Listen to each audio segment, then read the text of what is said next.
Labas, labas, labas. Tai kągi sugrįžtu.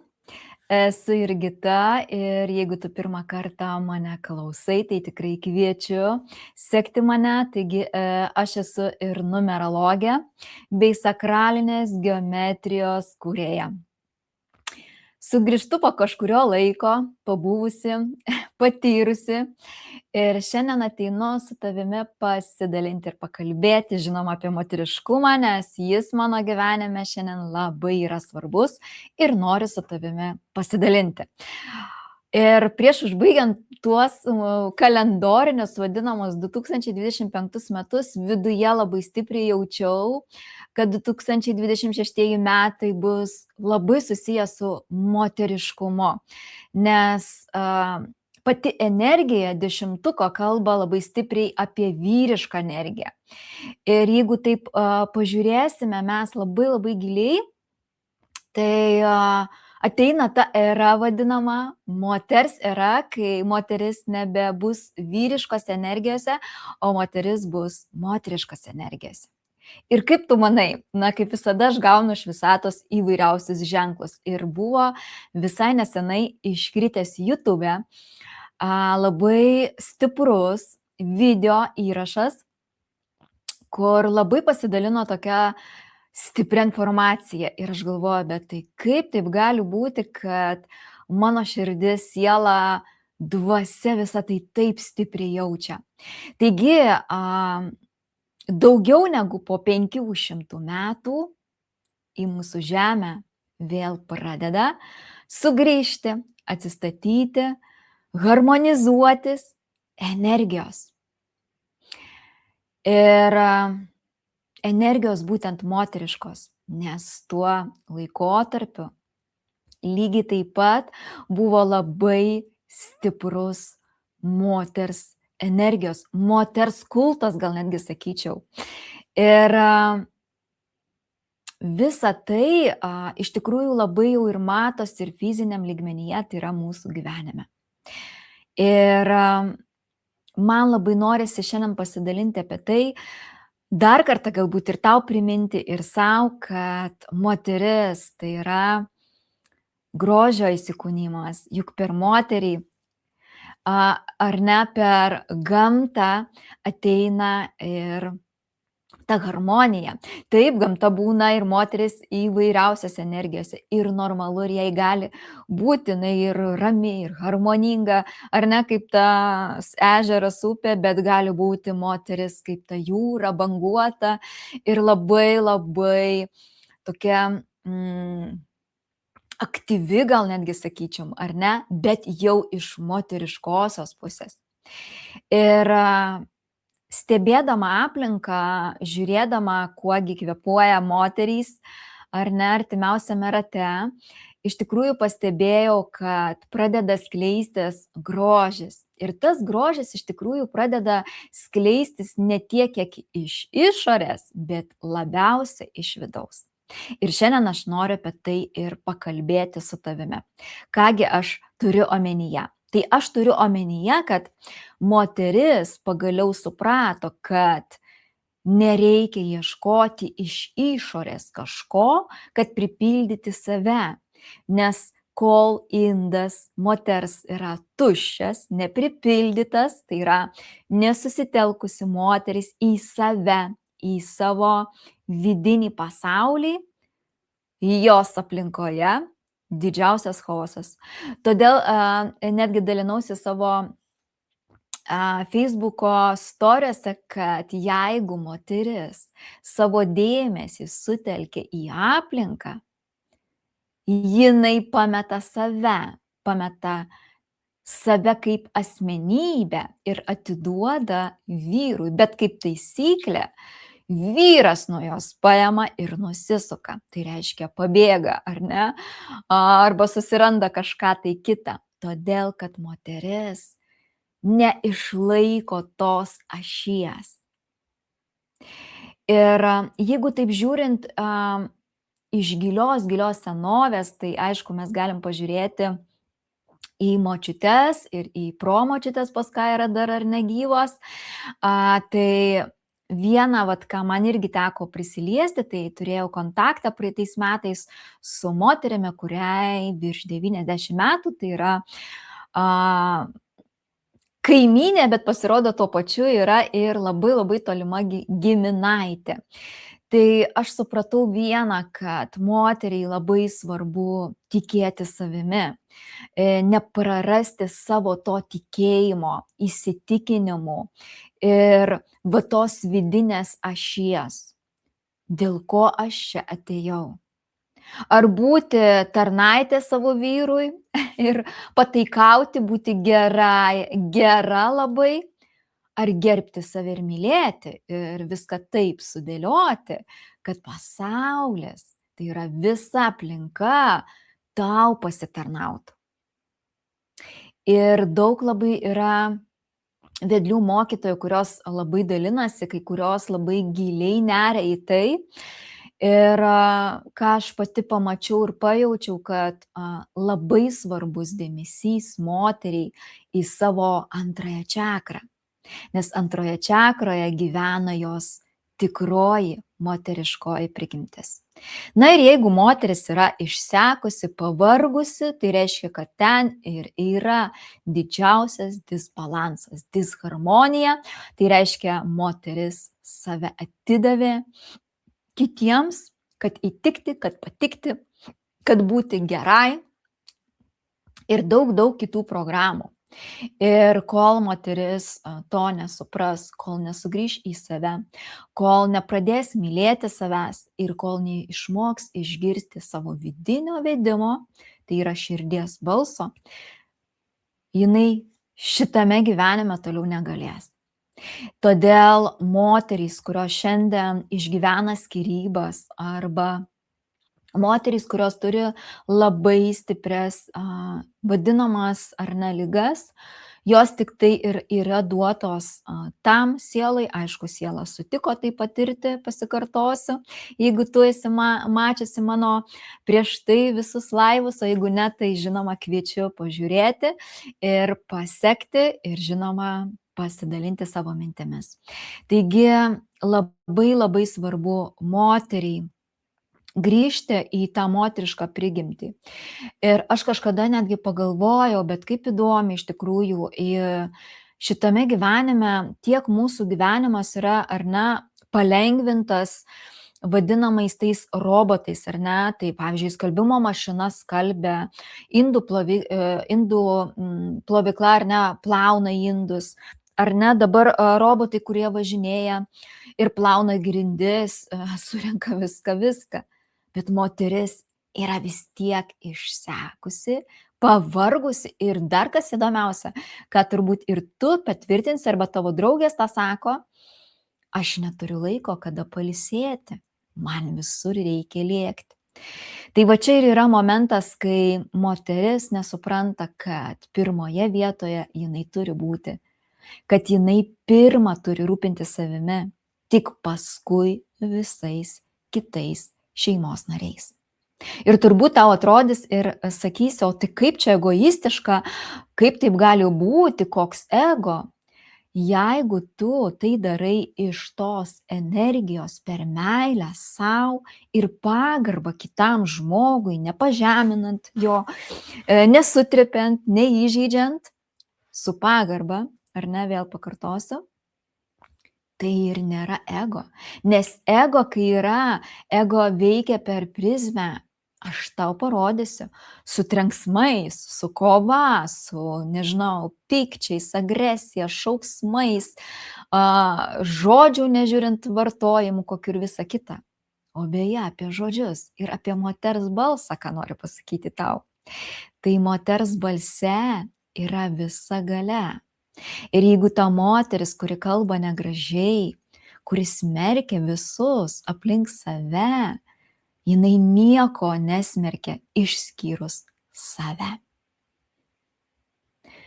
Ir va tas iškalbėjimas per agresiją, pyktį, aš kalbu jau tą visiškai be proto, ar ne, iš tikrųjų rodo, kad moteryje yra tikras energetinis disbalansas. Ir šiandien noriu su tavim pasidalinti keletą būdų, kurie galbūt tau padės suharmonizuoti. Žinoma, tai kiekvienai gali būti individualiai, bet kaip man pačiai asmeniškai labai padeda rami, atsipalaiduojanti muzika. Dažniausia gali būti tai pavyzdžiui kaip vandens garsai, ar ne? Nes vanduo irgi yra energija.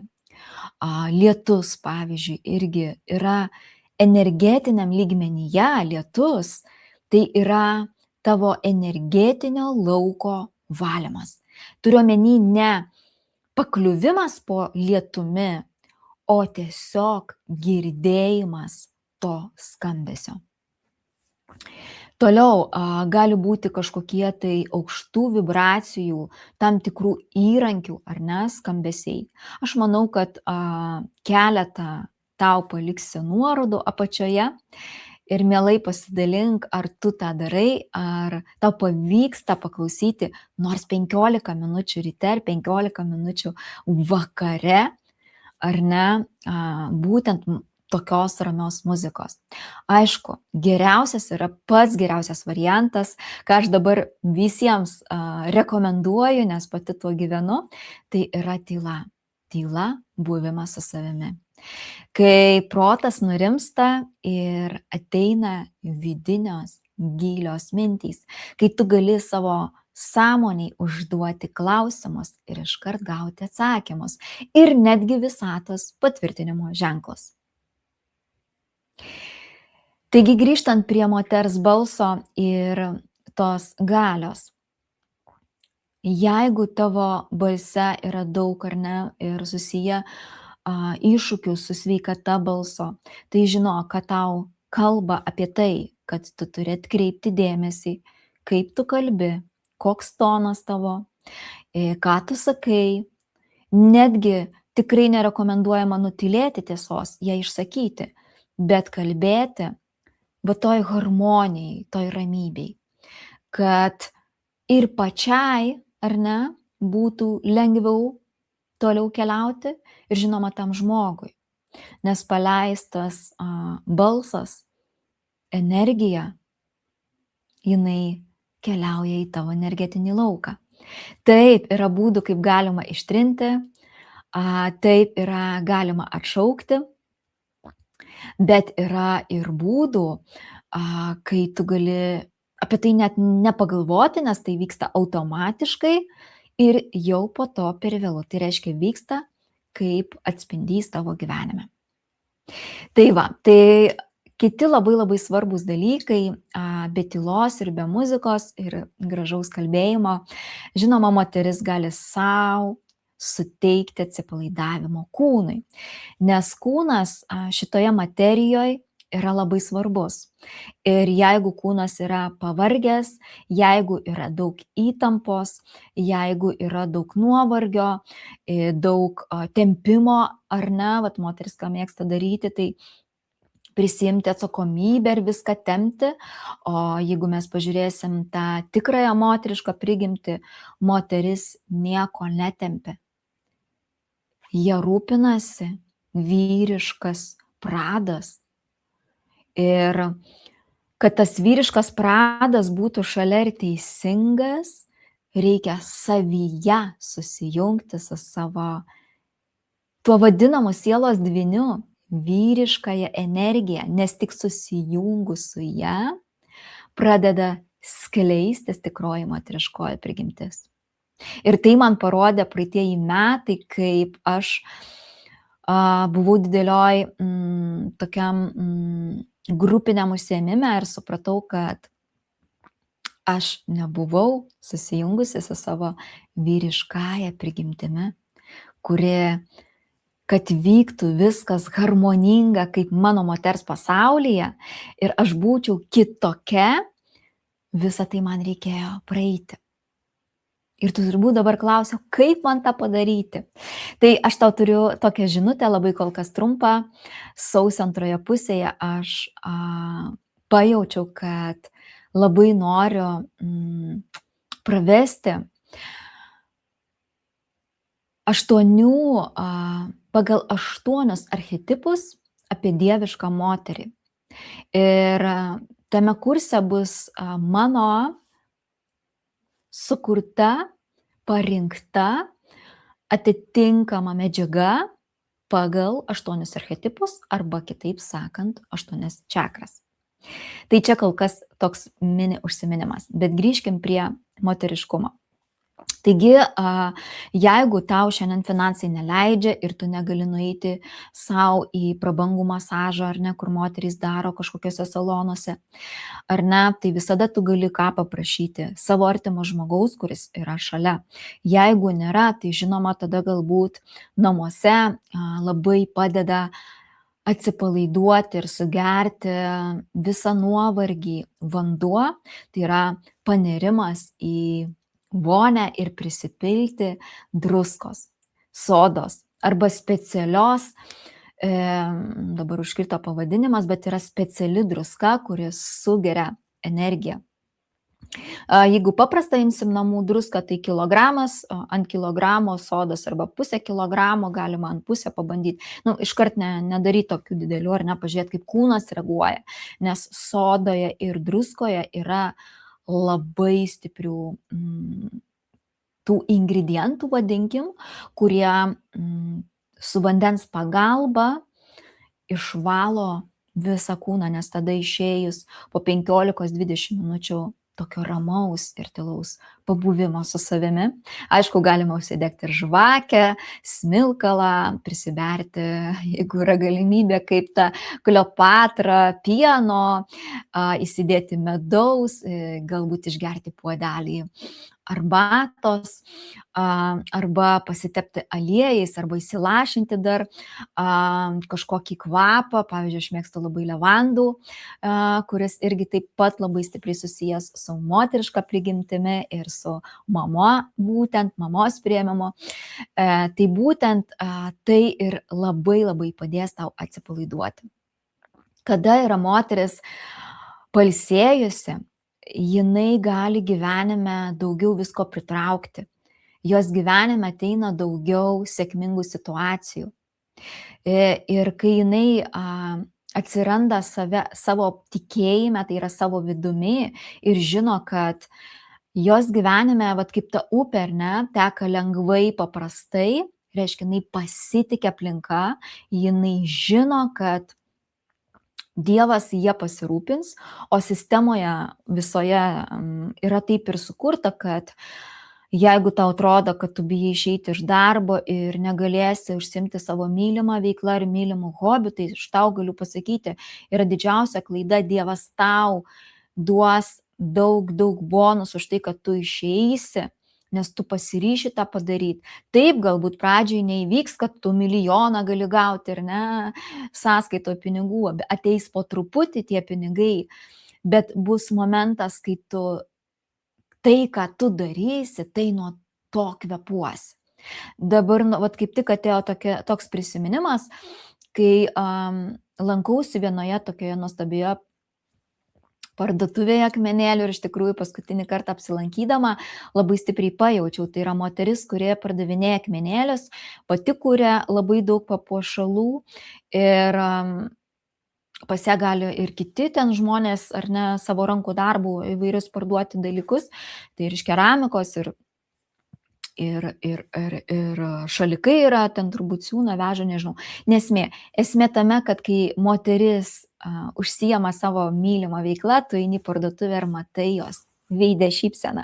Kai tu nueini į paprastą parduotuvę, kur moteris dirba dėl to, kad jinai išgyventų ir kad gautų atlyginimą, tu matai jos veidą. Aišku, aš jau nekalbu apie tai, jeigu tu gebi jausti energetiką, koks ten yra svoris nusivylimo viskuo, nepasitikėjimu ir nepasitenkinimu.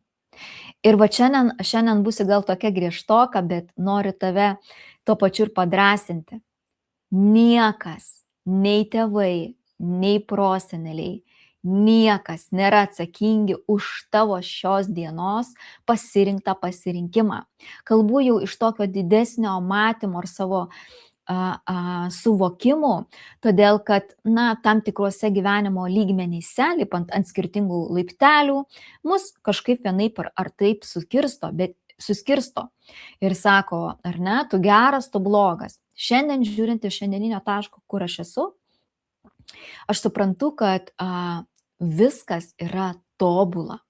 Ir vienintelis momentas ir tau galbūt šiandien priimti atsakomybę už savo gyvenimą, nustoti, eiti į darbą nemylimą, gyventi su nemylimu vyru galbūt, kur neberandi išeičių, o galbūt atvirkščiai, tu gali ateiti į kursą kažkokį, ar mano, ar kitos moters, arba individualią konsultaciją, arba pažiūrėti per skaičius, ar ne, dėl ko jūs susitikot, ir keisti save.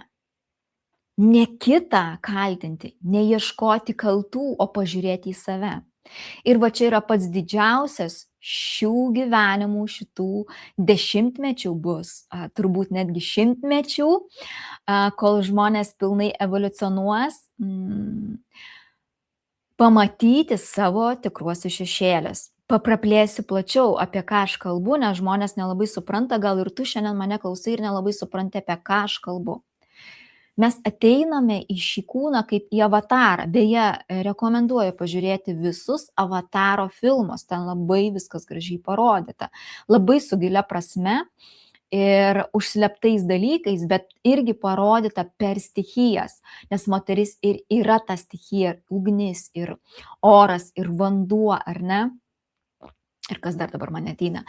Tai ir esmė yra tame, kad pamečiau mintį, dabar jaučiu, yra esmė tame, kad moteriai reikia sugrįžti į save ir prisimti atsakomybę, nes moteris visur padarė prisirinkimą.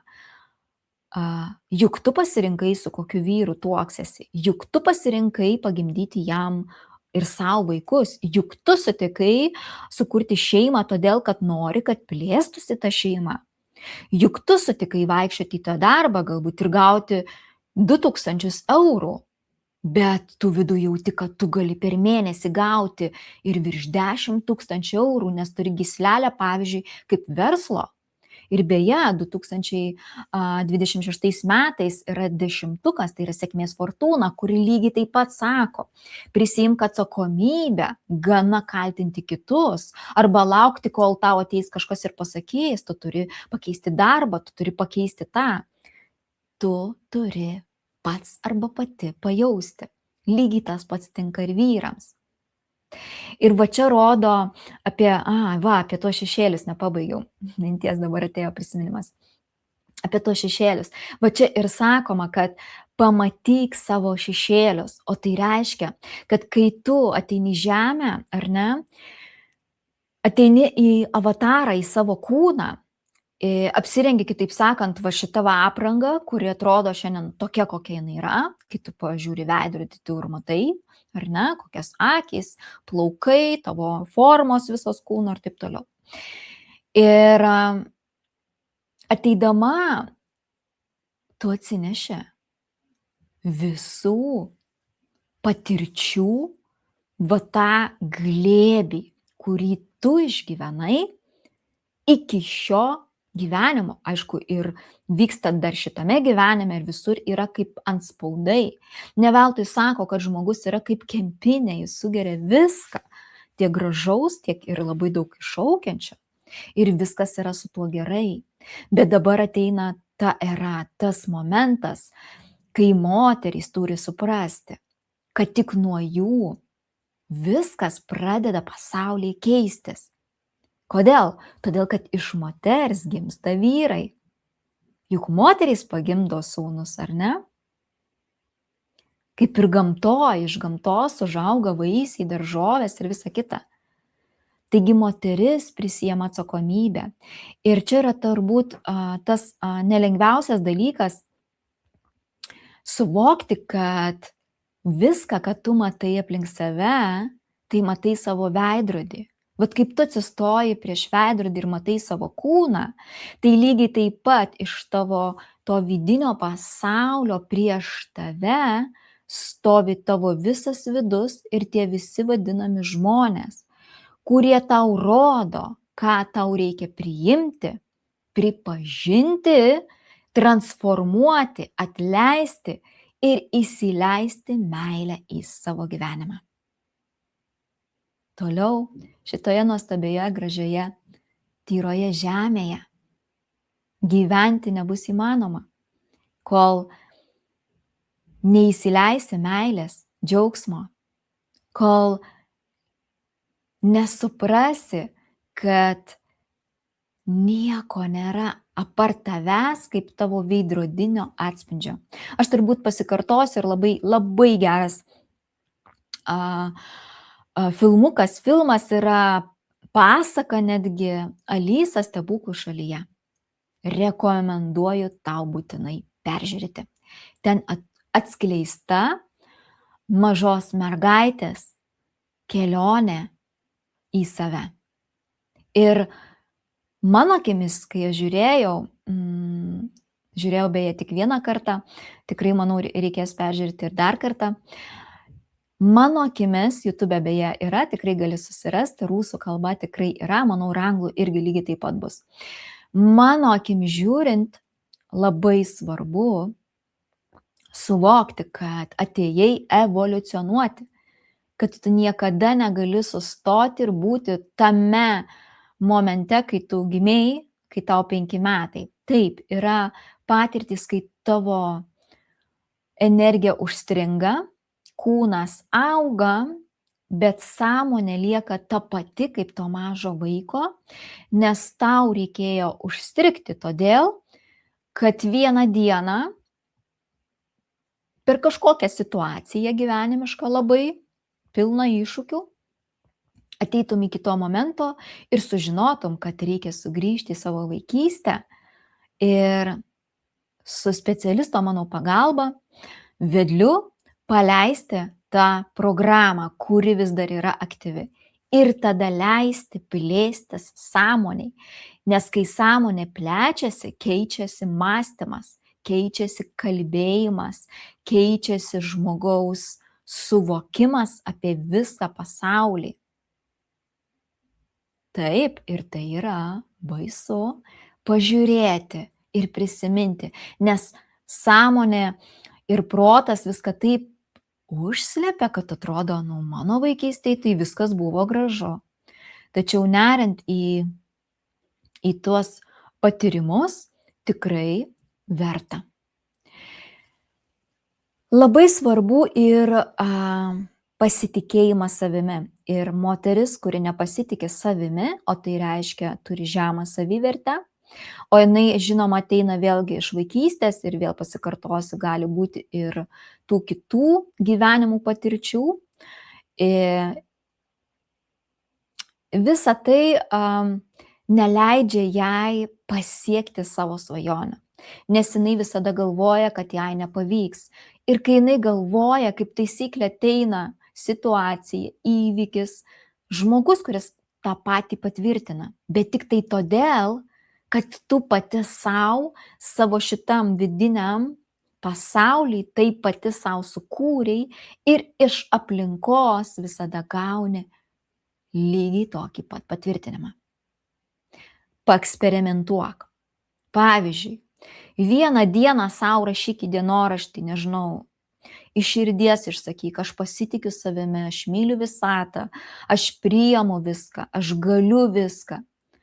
Ir po savaitės ar 2, pavyzdžiui, atsikelk ir vėl visą savaitę sakyk, kokia aš nevykėlė, nieko man nesiseka, nepadarysiu tą, nemoku, bijau ir taip toliau. Ir pažiūrėk, kas vyks.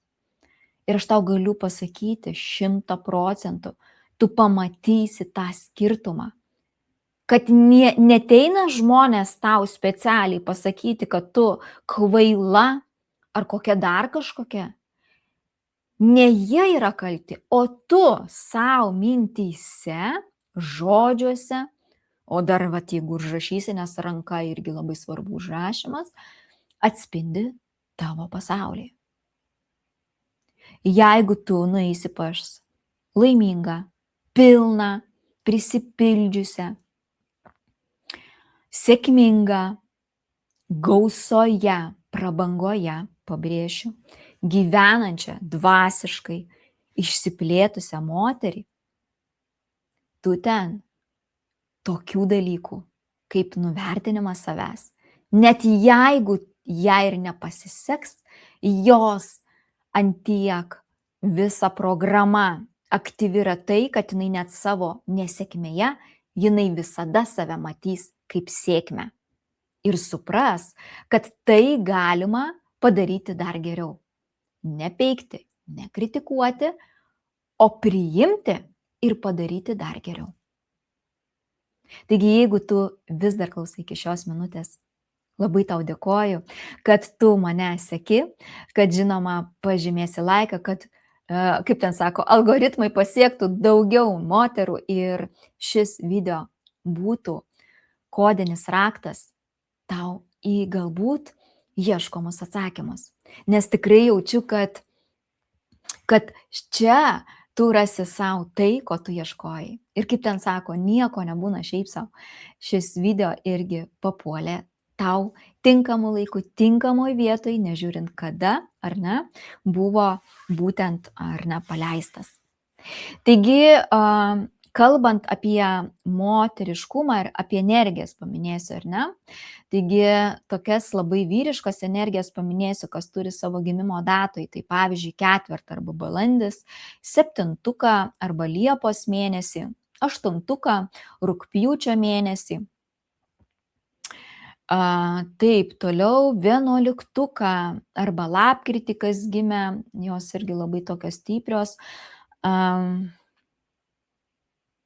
Ir 13 gal netgi sakyčiau, tai yra energijos, kurios labai stipriai reiškiasi kaip vyriškumas. Tai reiškia aktyvumas, kontrolė, veržlumas, tikslų siekimas, ta vyriška labai stipri prigimtis. Tai aš tau iš visos širdies labai linkiu harmonizuoti ir kuo daugiau įsileisti į savo gyvenimą moteriškos energijos. Dar labai padeda stiprus tokie, sakykime, energetiniai dalykai, tai kai tu atsirandi moteriškame rate, sakykime, ar ne, arba moteriškose užsiėmimuose, moteriškose grupėse, ar ne, kur daugiau yra moterų, nes tada sustiprėja tavo energetinis laukas. Beje, mano telegrame, priminsiu dar kartą, yra grupė, kuri vadinasi Srautas, dar kartą paliksiu nuorodą, jeigu tau yra aktualu ir daugiau nori sužinoti, aš ten tam tikrą informaciją pagal pajautimą, tam tikrą dieną, tam tikrą valandą, nežiūrint kada, kas ateina, tą ir dalinuosi.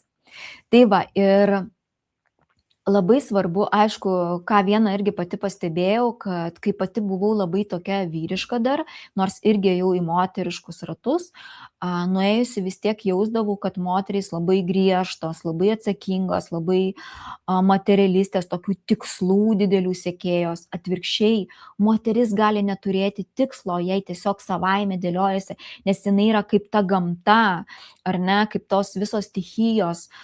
Juk ar žino, kada, ar ne, saulė ten švies. Jinai nežino, kad yra toks laikrodis, ar ne, kad turi patekėti tą ar tą valandą. Jinai tiesiog žino, kad jinai, kaip pasakyti, kad jinai yra, ar ne, sakykime, gamta, ar ne, ar žino, kad yra toks kalendorius, ar ne, ir pagal tą kalendorių, ar ne, numeta lapus ir vėl tai atsiranda lapai vėl, ar ne, atsauk. Tiesiog viskas vyksta natūraliai. Taip ir moteris kiekvienoje akimirkoje, momente, jis žino, ką jinai nori daryti, kur eiti ir ką pasiekti. Pas ją negali būti tikslas metų arba mėnesių kelių į priekį, tai jau rodo, kad yra labai stipri vyriška energija.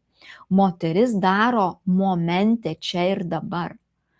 Ir kai patenki į moterų ratą arba eini pas vedles mokytojas, tai jos netgi gali tokiam amplua daryti, kad sakyti, po valandos susiskambinam, ar ne, arba tik tai rytoj yra vieta susitikimui. Jos neplanuoja, jos netideda tiek daug laiko kažkam tai, ar ne. Aišku, ten jeigu yra kelionė kažkokia ir norisi pakeliauti galbūt, tada yra tam tikri, aš manyčiau, išskirtiniai, labai reti variantai.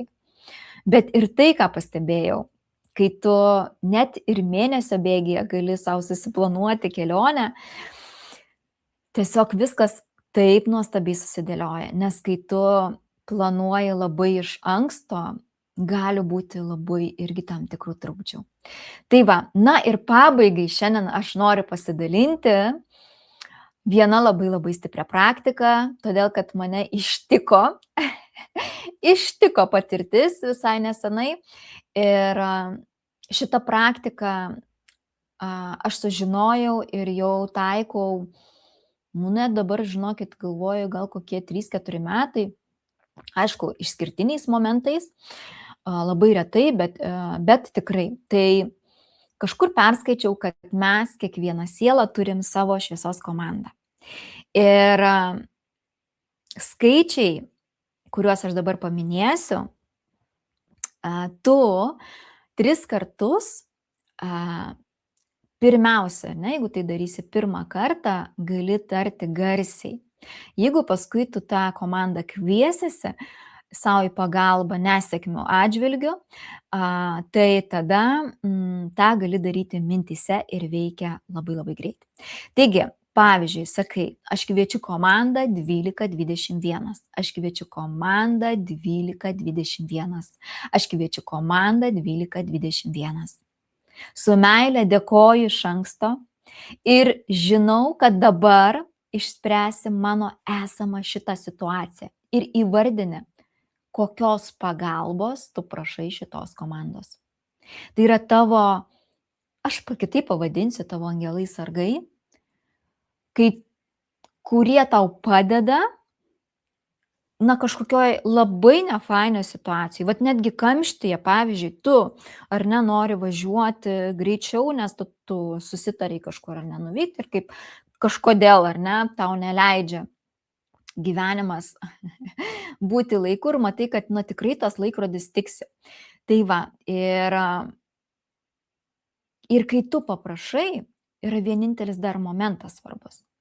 Tu antiek turi pasitikėti ir savo, ir garsiai gali pasakyti, aš pasitikiu jumis ir aš žinau, kad jūs viską padarysit taip, kad šita situacija susidėlios pačiu harmoningiausiu ir pačiu geriausiu būdu.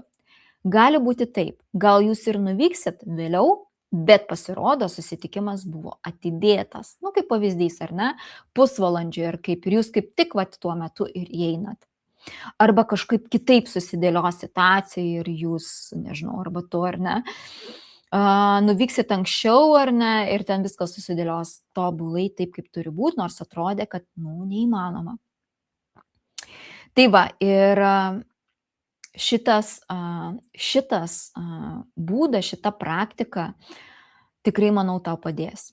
Ir jeigu tu iškart pagalvosi, kad neveikia, jeigu tu pagalvosi, kad tai nesąmonė, aš pakviečiau, aš paprašiau ir nieks nevyksta, ir mintys, kai pradeda ateiti negatyvios, iškart tą momentą tu ir uždarai, kad tau įvyktų. Nes, ką pastebėjau, vėlgi vyksta skirtingai. Kažkas labai greit pasikeičia, o kažkur reikia šiek tiek ir laiko. Todėl labai svarbus momentas – patikėti. Tikėti – tai yra raktas į tavo esamą situaciją, ar ne, sudėlioti. Ir žinoma, ką dar pabrėšiu, turbūt vėlgi pasikartosiu, jeigu nekartojau, aplamai, kai gyvenime kažkas ištinka netikėtai ir, neteikia kažkokio labai didelio džiaugsmo, ar ne, bet sukelia kitas destruktyvias emocijas, tai svarbiausia priimti. Priimti ir tada pakviesti savo, ar ne, į pagalbą savo visą šviesos komandą. Tai kągi, aš tikiuosi, kad tu įžiūrėjai iki šio momento ir pasiėmei, ir kad užfiksuoti, o užfiksuoti mes tai, ką rašome, parašyk komentare. Komanda 1221. Dėkoju tau. Tai bus tau kaip patvirtinimas, aš sakyčiau ir palaiminimas galbūt, ar ne, tau, kad tikrai su tavimi yra komanda ir jinai bet kada ir bet kur tau gali padėti. Ir kažkada aš klausiau vienos nuostabios moters, kaip viskas vyksta energetiniam lauke. Ir tai vyksta minisekundžių laiku, kai pas tave atsiranda energetiniam lauke ta energija, kuri tau ir padeda. Taigi linkiu būti moteriškai, spindėti, šviesti, ieškoti savo moteriškosios prigimties, dirbti su antraja čakra, jeigu taip kitaip sakant, atverti savo gausą ar pasitikėjimą visata. Ir tu turi patikėti, kad viską tu jau dabar turi. Ir kai tu tuo tiki, kai tu nebesipriešini viskam, kas yra iki šio momento, tu tada plėtiesi ir tavo gyvenime vyksta kosminiu greičiu, netikėtos situacijos, netikėti įvykiai, žmonės, pasiūlymai, skrydžiai, labai labai daug visko. Bet yra vienintelis momentas – tikėjimas. Taigi ir linkiu tikėti viskuo. Tu esi nuostabi. Pažiūrėk savo į veidrodį, pažiūrėk savo į akis ir kartok kiekvieną dieną prieš veidrodį, kad tu esi nuostabi ir kad tu esi mylima. Tai bus tavo taip pat kaip dar viena praktika. Iki kito karto.